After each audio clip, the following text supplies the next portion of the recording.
Hello and welcome to Tele Express. Abhimanyu को बताया अक्षरा ने 6 साल पुराना राज। आखिर ऐसी क्या बात आ गई थी दोनों के सामने। अभिमन्यु ने मांगा अक्षरा से बड़ा सबूत और उस सबूत के दौरान उसके सामने आया एक बड़ा सच, ऐसा सच जिसे जानकर अभिमन्यु के कदमों तले जमीन फिसल गई। क्या है पूरी खबर, आइए जानते हैं टेली एक्सप्रेस की इस रिपोर्ट में। अगर आपने इसके पहले नहीं किया है चैनल को सब्सक्राइब तो do subscribe and do not forget to press the bell icon. दोस्तों, आपको बता दें कि अभिमन्यु आया था अक्षरा के घर और दोनों के बीच चल रही थी बात के दौरान ही ऐसी बात हो गई कि सब हैरान रह गए। अक्षरा के सीने में 6 साल पुराने इतने राज दफन हैं कि वो धीरे धीरे आ रहे हैं सभी के सामने।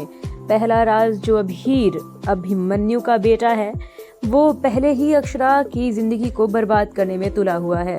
अभिमन्यु से अभीर छीनना चाहता है और उसी के लिए लीगल कस्टडी के लिए केस फाइल हो चुका है, जो कि जोरों शोरों पर चालू है। बस उसी के लिए अभिमन्यु आया था अक्षरा के पास और उसने मांगा अक्षरा से एक सबूत, एक ऐसा सबूत जिसके बाद अक्षरा को मजबूरन सच बताना पड़ा अभिमन्यु को।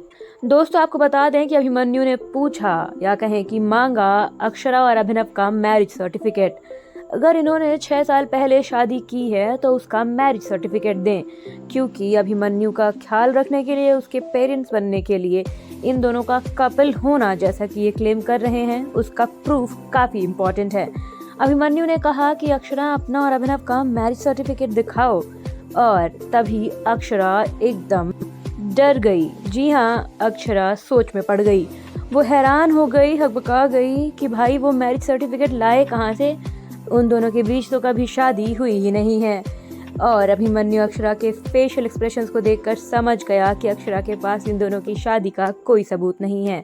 उसने कहा, अक्षरा, अगर तुम दोनों शादीशुदा हो तो मैरिज सर्टिफिकेट तो होगा ही। और अक्षरा ने कहा कि नहीं है मेरे पास कोई मैरिज सर्टिफिकेट। बस फिर क्या होना था।